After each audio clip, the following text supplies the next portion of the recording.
Alors, j'ai eu un petit problème avec le téléphone. J'ai eu un petit souci avec mon téléphone. Je vais voir si c'est... Est-ce qu'il chauffe trop, il est au soleil. Je vous laisse vous reconnecter. Désolée pour ceux qui étaient déjà en ligne pendant le début du live. J'ai dû couper. J'avais plein de trucs qui s'allumaient, c'était bizarre. Hello, bonjour à tous. Bonjour Frédéric. Désolée si vous étiez en ligne là sur les quelques secondes précédentes. J'ai des trucs qui s'allumaient, c'était bizarre, alors j'ai coupé le live. Je le relance.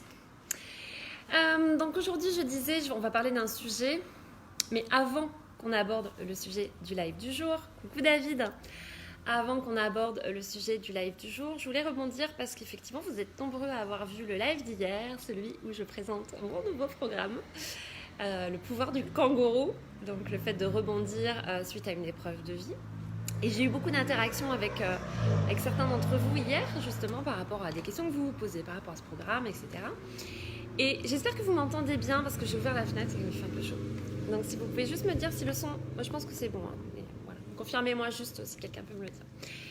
Et donc, dans les messages, bonjour Eric, dans les messages que j'ai eus avec certains d'entre vous hier, revenait notamment cette notion... parce que ce programme, comme je vous ai expliqué, c'est rebondir après une épreuve de vie, que ce soit une séparation, que ce soit l'annonce d'une maladie ou d'un handicap, ou un deuil. Et quelques-uns d'entre vous, notamment sur des séparations, parce que je sais que vous êtes beaucoup à en vivre en ce moment, notamment sur des séparations, me disaient oui, mais on peut garder de la colère longtemps, on peut avoir de la rancœur, etc. Non, mais ça, on est OK. Ça, on est OK. Moi, ce qui m'intéresse, c'est que vous puissiez rebondir, que vous puissiez ne pas rester dans cette tristesse, que vous puissiez comprendre ce qui va se jouer au moment de cette séparation et pourquoi vous avez éventuellement cette souffrance qui est là en vous. Et puis arriver à la transformer en fait, à rebondir justement sur cette épreuve et à vous dire ok, bon bah elle arrive, mais qu'est-ce qu'on fait pour que ça aille mieux derrière? Après la colère, elle peut être là et elle peut être là longtemps. Et c'est pas moi qui vais vous dire le contraire, parce que j'ai gardé de la colère très très très très très longtemps après un ex-partenaire à moi, partenaire, enfin compagnon, je sais pas comment on appelle ça. Enfin non, oui, bon bref. Et j'ai gardé beaucoup de colère et on n'est pas obligé aussi de rester en contact avec cette personne. C'est aussi ce qui revenait dans les messages que vous me disiez en me disant bah oui mais voilà, mais moi enfin j'envisage pas une poursuite de relation, mais on est d'accord Moi ce qui m'intéresse c'est pas l'autre, moi ce qui m'intéresse c'est pas la relation que vous aurez avec l'autre, moi ce qui m'intéresse c'est vous. C'est comment vous donner les outils, les clés pour que vous puissiez rebondir de la meilleure façon possible et le plus rapidement possible surtout. Quand je dis rapidement, c'est ne pas s'enfermer dans une tristesse qui va durer indéfiniment. Et justement, pour ne pas s'enfermer dans cette tristesse, on ne refuse pas l'émotion de venir. Elle va venir et c'est normal. Mais comment est-ce qu'on rebondit derrière? Parce que sinon, vous pouvez rester des semaines, des mois, des années dans une tristesse suite à une séparation. Et le but, c'est justement de vous donner des clés pour rebondir rapidement. C'est qu'est-ce qui se joue là, pourquoi je suis touchée et comment je peux faire en sorte d'aller mieux rapidement. Bonjour Massimo. Donc voilà, donc vous répondre parce que c'est vrai que j'ai eu beaucoup d'échanges par rapport à ça hier. Et on est d'accord, on peut rester en colère après quelqu'un, on peut le sortir de sa vie. Je peux vous assurer qu'il y a un ex à moi qui sait très bien que j'ai de la colère encore après lui. Et il est sorti définitivement de ma vie. Et même quand je le croise, il n'existe plus, il ne fait plus partie de mon environnement, il n'existe plus. Voilà, et c'est ok ça. Par contre, ce qui est sûr, c'est quand j'ai vécu la séparation, coucou Philippe, quand j'ai vécu cette séparation, le lendemain, et vous pouvez demander qui vous voulez autour de moi, le lendemain, je me baladais avec ma meilleure amie au lac, pas très loin de chez moi, on a beaucoup ri. Ok, c'était intégré, il m'a fallu une soirée. Alors oui, il y a eu des pleurs, bien sûr, il y a eu des pleurs, il y a eu beaucoup de colère, il y a eu plein de choses. Mais quand on sait comment rebondir, ça va très vite. Et c'est ça, moi, qui m'intéresse de vous donner comme clé. C'est comment on ne s'enferme pas dans une tristesse qui dure. Donc voilà le petit aparté que je voulais faire par rapport à hier. Puis il y en aura d'autres, parce que j'ai d'autres messages qui vont arriver, je le sais, d'ici le programme. Mais aujourd'hui, c'est autre chose que je voulais aborder avec vous. C'est parce que dans les échanges que j'ai eus aussi, c'est revenu hier. Est-ce que vous vous justifiez quand vous dites non? Est-ce que vous vous autorisez à dire non Coucou Élise. Massimo, tu me dis quoi? C'est clair. Tu as tout à fait raison. Bah oui, j'ai toujours raison, Massimo. Non, je rigole. Non, mais je veux dire, c'est important voilà, de souligner ça. Et puis n'hésitez pas, si vous avez des questions, posez-les-moi en direct. Je réponds, il n'y a pas de souci, vous le savez. Donc, le thème du live aujourd'hui, c'était... Oui, tout le temps. Le thème du live aujourd'hui, c'est vraiment, est-ce que vous vous autorisez en fait à dire non sans vous justifier? C'est important ça aussi.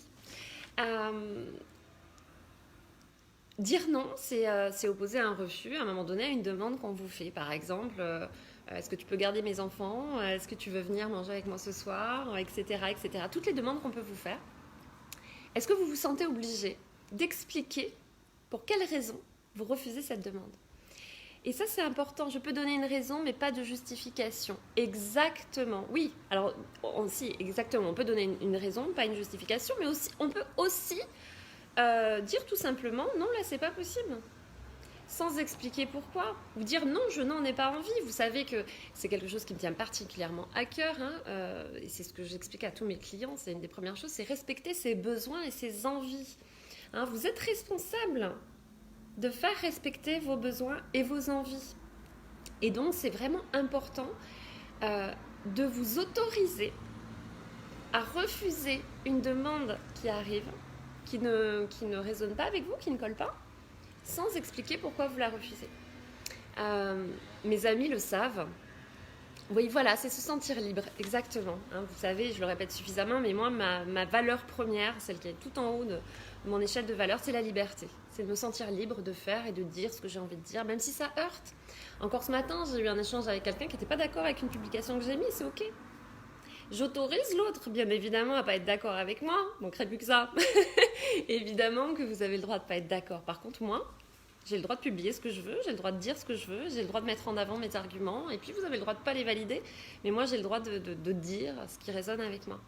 Et justement, dans ces refus, donc moi mes amis proches le savent, il peut arriver qu'un samedi soir, j'ai 3-4 propositions de soirée, et souvent, alors, sauf si vraiment le truc me plaît dès le départ, et donc dans ce cas-là, j'accepte, mais il peut m'arriver de dire, je préviendrai, mais dans les dernières heures, parce que je ne sais pas ce qui va résonner avec moi. Et puis quand je refuse, parce que forcément si j'ai 4 soirées que j'en accepte une, il y en a 3 à qui je vais dire non. Bon, sauf si je m'arrange en faire 2 dans la même soirée, mais sinon... Mais juste dire non, là c'est pas possible. C'est pas possible là, j'en ai pas envie. Ça résonne pas. Et vous n'êtes pas responsable de ce que ça va déclencher chez l'autre personne. Je m'autorise, sinon je me fais manger par beaucoup de personnes énergivores. Oui, tu as raison Philippe. C'est important en fait de vous respecter vous en priorité et de dire là non, là j'ai pas envie de ça, ça résonne pas avec moi, coucou Seb, ça résonne pas avec moi et donc c'est comme ça. Et puis après ce que vous allez déclencher par votre refus auprès de l'autre personne, ça vous appartient pas. C'est à lui ou à elle de régler ce que ça va déclencher, donc la colère que ça peut générer et puis toutes ces choses que ça peut déclencher. Mais chacun est responsable de ses réactions. Je le dis souvent, quand vous êtes déclenché par quelque chose, et puis moi je suis déclenchée aussi, ça m'arrive d'être déclenchée par des personnes, par des comportements. Alors évidemment, sur le moment on se dit mince, dans là ce qu'elle a fait, c'est pas possible, ça passe pas. Oui, sauf que, je vous dis souvent, mettez le projecteur sur vous, retournez-le, et pourquoi ça déclenche ça chez vous, et c'est ce qu'on travaille, c'est ce qu'on va travailler aussi dans le programme. C'est pourquoi vous êtes triste de cette séparation. C'est normal d'être triste quand vous êtes amoureux de la personne ou même que vous y étiez attaché. Vous n'avez pas décidé ça, vous aviez envie de continuer à la voir, à passer des jolis moments avec elle et puis elle a mis fin à cette relation. C'est normal d'être triste. Par contre, pourquoi? Qu'est-ce que ça va déclencher? Pour quelle raison j'ai cette douleur en moi? Comment je vais pouvoir la travailler pour qu'elle dure le moins possible? Parce qu'encore une fois, plus vous allez travailler sur vous et ce que ça déclenche, et plus vous allez pouvoir avancer. Quand je dis rapidement, parce que j'ai expliqué hier dans le live, c'est rebondir rapidement, et je précise bien, c'est pas bâcler les choses. Dans un deuil, c'est la même chose. Parce que j'ai discuté aussi avec des personnes qui traversent des deuils, et puis j'accompagne 2 clients en ce moment qui traversent des deuils. C'est pas bâcler le travail, pas du tout. C'est juste, quelles sont les questions à se poser? Quelles sont les choses à comprendre, à intégrer? Quelles sont les choses à mettre en place pour que ce soit le plus fluide possible. C'est ça l'intérêt. Hein, c'est pas se dire, bon allez, la personne est partie, clac, clac, on fait semblant de rien ressentir, on n'avance pas du tout. Parce que là, vous allez direct au clash, et puis ça va ressortir à un moment donné, et ça va vous exploser la figure. Donc c'est pas faire semblant de ne pas voir les choses. C'est pas faire semblant d'aller bien, pas du tout. Moi, je vous donne des clés pour aller vraiment bien. C'est se dire, ok, là, il y a un temps pour tout. Il y a un temps pour vivre la difficulté. La séparation, elle arrive. Ok, on pleure. C'est souvent l'émotion la première. On n'est pas content, on pleure, on est triste. Voilà. Puis après, c'est qu'est-ce qui se joue en moi? Qu'est-ce qui est touché? Hier, en discutant avec une personne, elle s'est rendue compte, dans la discussion, parce qu'avec les questions que je lui ai posées, que c'était pas la tristesse, contrairement à ce qu'elle pensait, qui prédominait dans cette séparation.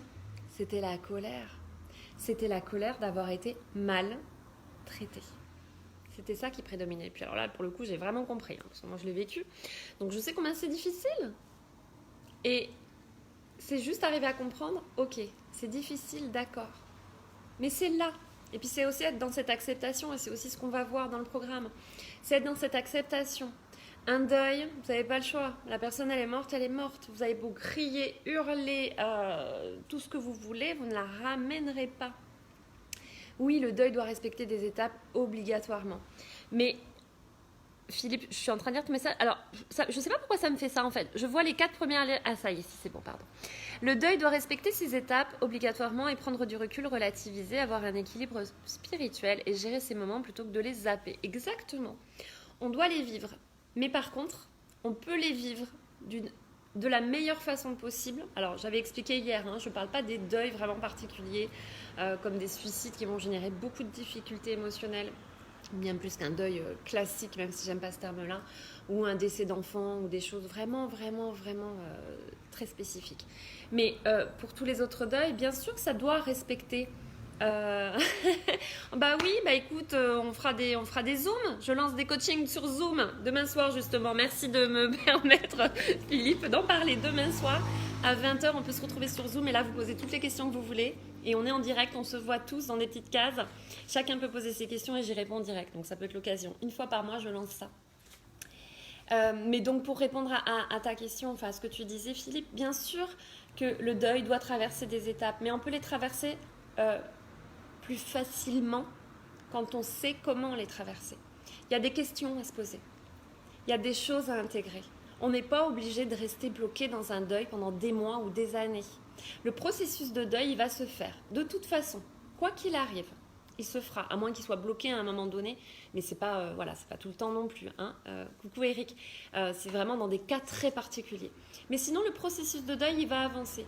Mais soit vous le laissez avancer de façon classique et vous restez dans cette tristesse longtemps, soit vous l'accompagnez. Je l'explique souvent, c'est comme une blessure.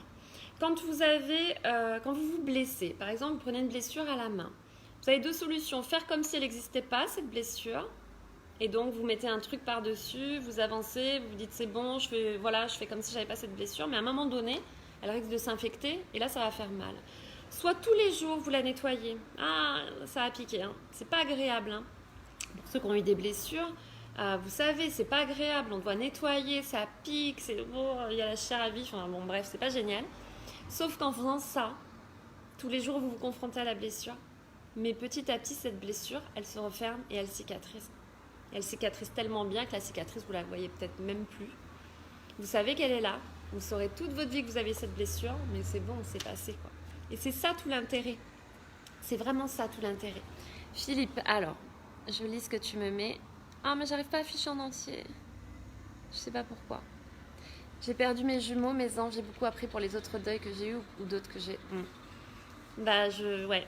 On discutera ensemble si tu veux. Et effectivement, tu as traversé quelque chose de très, très, très compliqué. Mais effectivement, quand on arrive à traverser ces épreuves de vie de la meilleure façon possible, quand je dis la meilleure façon possible, ça reste une épreuve de vie. Mais quand on les traverse et quand on arrive à avancer sur ce chemin, qui de toute façon, il y a un avant et un après, quand tu vis des choses comme toi, tu as vécu, bien évidemment, j'imagine que c'est extrêmement compliqué. Mais de permettre que les choses se fassent et se fassent de la meilleure façon possible. Bonjour Marianne. Se fassent de la meilleure façon possible. Ça permet effectivement de ne pas laisser s'enquister quelque chose qui va vous gêner dans le futur. Encore une fois, si la blessure, vous la regardez, vous la travaillez, à un moment donné, vous la ressentirez plus du tout, ça restera qu'une cicatrice. Si vous refusez de la voir, bien sûr que ça va être douloureux, que ça va s'infecter, que ça va être compliqué plus tard. Donc c'est vraiment tout l'intérêt. Encore une fois, c'est ne pas zapper les étapes, mais les accélérer. Quand je dis aller plus vite, c'est dans le sens les accélérer. Dans un deuil, il y a des questions à se poser. Dans une séparation, c'est la même chose. Et je vous dis, avec la personne avec qui j'ai discuté hier, elle vit cette tristesse depuis des semaines, des mois même maintenant. Et elle s'est rendue compte qu'en fait, coucou Marie, elle s'est rendue compte en fait, c'était pas tant de la tristesse qu'elle vivait, c'était de la colère. Parce qu'elle se sentait pas reconnue dans ce qui s'était passé. Et donc du coup, en fait, de mettre des mots, de comprendre ce qui se joue, ça évite que vous restiez enfermé dans un truc là, que vous traînez là comme un boulet. Moi, vous savez que les boulets, je préfère on coupe le lien là et on les laisse là où ils sont. Quand on parle des vrais boulets ou des boulets, des boulets imagés. Donc c'est vraiment important. Et quand, donc pour revenir à cette affirmation, parce que c'était le thème du jour, mais c'est super qu'on puisse faire des ponts comme ça. Mais pour revenir à cette affirmation, c'est pouvoir se justifier. Pouvoir refuser quelque chose sans avoir à se justifier. Coucou Audrey, sans avoir à se justifier. Et ça aussi, c'est important. Vous vous respectez pleinement quand vous vous autorisez à dire non à quelqu'un sans pour autant lui dire non, non, j'ai pas envie. En plus, très souvent, quand vous n'osez pas dire pleinement les choses, vous allez inventer des excuses. Non, je peux pas te garder tes enfants parce que ma mère est malade ou parce que je travaille alors que c'est pas vrai. Et donc, du coup, vous rentrez dans tout un tas de processus là, avec des mensonges, avec des trucs. Non, faites pas ça. Autorisez-vous à dire les choses. Après, si la personne en face, elle le prend mal, ça lui appartient, ça sera à elle de travailler dessus, ça sera à elle de comprendre pourquoi elle le prend aussi mal et pourquoi à un moment donné, elle refuse qu'on puisse lui opposer un non. Voilà, tout simplement, en fait. Alors, Philippe, tu commandes vachement, c'est génial, c'est super interactif aujourd'hui. Je l'ai fait entre midi et deux, mais là, c'est super, je suis contente. Merci à toi. Alors, la plupart des blocages de la vie sont des périodes de vie, des chocs, des émotions non gérées à un moment de la vie. Il suffit, entre guillemets, de les identifier pour les résoudre ou les gérer au moment où elles se produisent. Exactement. Et c'est pour ça que c'est important. Et c'est aussi important de comprendre que plus on va accompagner un événement de vie, au lieu de faire comme s'il ne se passait rien, il n'y a rien, c'est bon, on ne le voit pas, on ne ressent pas les émotions, c'est pas vrai. C'est pas vrai parce que ça va exploser à un moment donné. Si vous refusez de voir une douleur et que vous avez mis plein de papiers, de trucs dessus pour pas la voir, un jour, pour X raisons, sur une situation similaire ou même autre chose, ça va exploser, ça va ressortir. Et puis vous allez vous dire, mais comment ça se fait que ça ressort là, quoi? Parce que vous ne l'avez pas traité. On sait aujourd'hui de façon certaine que des deuils qui n'ont pas été faits dans l'enfance vont ressurgir plus tard sur un autre deuil. Il y a une personne que je connais, qui est dans mon entourage, qui avait perdu son chien et qui a été d'une tristesse, mais elle s'est rendue compte, alors c'est normal d'être triste quand on perd son animal de compagnie, il n'y a pas de souci avec ça, mais elle s'est rendue compte qu'en fait, elle pleurait son chien, elle pleurait aussi sa grand-mère, elle pleurait toutes les personnes dont elle n'avait pas fait le deuil dans l'enfance. Donc c'est vraiment important d'accompagner tout ça.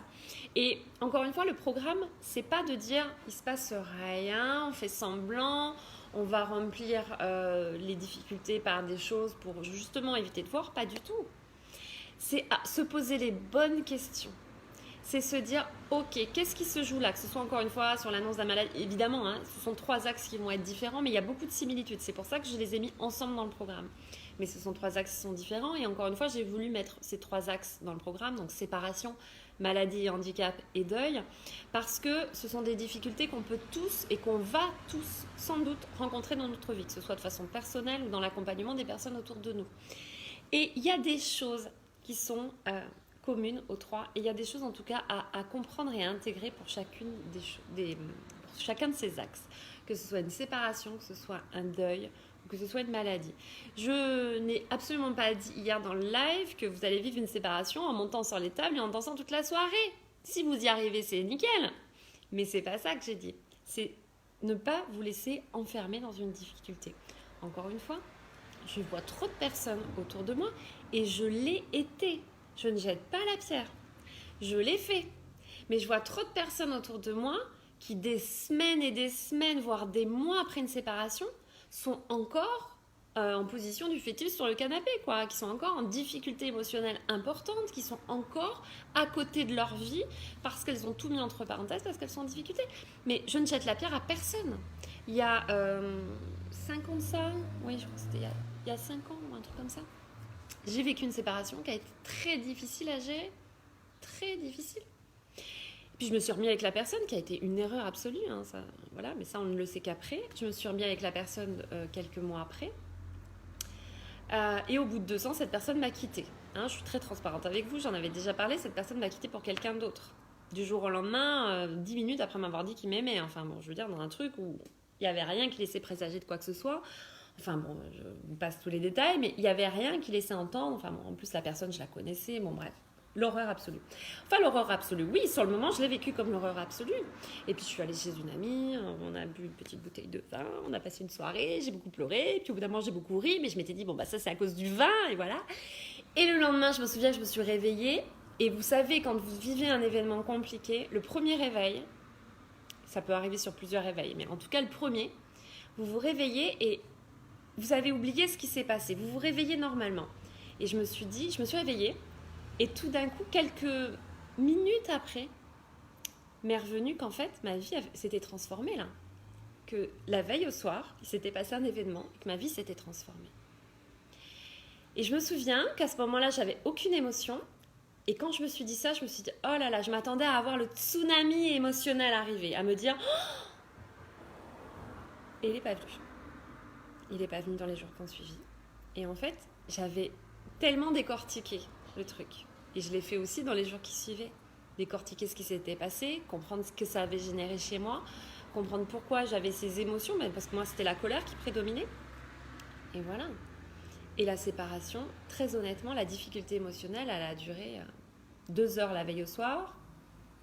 Et dans les jours qu'on suivi, j'ai dû avoir 2-3 crises de larmes, mais qui ont duré quelques minutes. Et j'étais très amoureuse de ce garçon, hein, ne vous méprenez pas, j'étais très amoureuse de ce garçon. Mais qu'est-ce qui s'était joué ? Bon, bah, je l'avais analysé. Quelles questions je m'étais posé toutes les questions que je donne dans le programme, qui sont vraiment la trame pour arriver à rebondir. Et puis cette acceptation que de toute façon la situation elle est telle qu'elle est et on peut ne pas être d'accord, bah, en attendant on ne va pas pouvoir influer. Donc c'est vraiment ça, hein, c'est vraiment arriver à comprendre. Et en fait on a beaucoup fait de live du coup là sur les discussions par rapport au programme, mais c'est vraiment arriver à comprendre qu'il y a un protocole, il y a des choses à mettre en place pour aller mieux rapidement. Et pour pas s'enfermer, je rappelle qu'on a à peu près 30 000 jours à vivre dans notre vie, au cours de notre vie. Et je trouve ça dommage d'en gâcher beaucoup pour des choses qui... Voilà, hein, on peut se remettre rapidement de plein de situations. Et encore une fois, quand je dis se remettre rapidement d'un deuil, c'est pas oublier, hein, pas du tout. Hein, le deuil, c'est pas oublier la personne qui est morte, c'est l'intégrer pleinement à sa vie en tant qu'absent, mais absent présent. Et c'est aussi ce qu'on apprend dans le programme. Voilà ce que je voulais vous dire. J'ai dû faire super long, mais c'est pas grave. Donc sur le programme, voilà ce qu'on a pu voir. Et puis l'autre axe, c'était apprenez à ne pas vous justifier. Et ça, c'est ce qu'on peut travailler aussi avec l'affirmation de soi. C'est-à-dire dire non, à opposer un refus à quelqu'un parce que la chose qu'elle nous demande ne résonne pas avec nos ambitions, avec nos attentes, avec nos envies, avec nos besoins, sans avoir expliqué pourquoi on dit non. Voilà, donc, alors... Oh, c'est gentil, Philippe. Tu sais quoi, j'aime bien ces petits moments avec toi. Oh, mais j'arrive pas à ouvrir les trucs. J'arrive pas à les ouvrir spontanément. Bon, je sais pas si tu me mets des trucs. Ah oui. Bon, bah écoute, tu dois filer. Et bah moi aussi, je vais filer. Je vais vous laisser. Je vous embrasse bien, bien fort. Merci, Philippe, pour tes messages et ta participation active qui m'a permis de rebondir. Coucou, Adriane. Merci à tous pour votre présence. Je vous embrasse bien fort. Et puis, n'hésitez pas si vous avez des questions. Ça peut faire l'objet de réponses dans des lives. Et voilà. Donc, je vous embrasse bien fort. Et puis, je vous dis à demain matin, sans doute. Je suis pas sûre. Bon, pas demain dans la journée en tout cas. Je vous embrasse bien fort. Prenez bien soin de vous. À demain.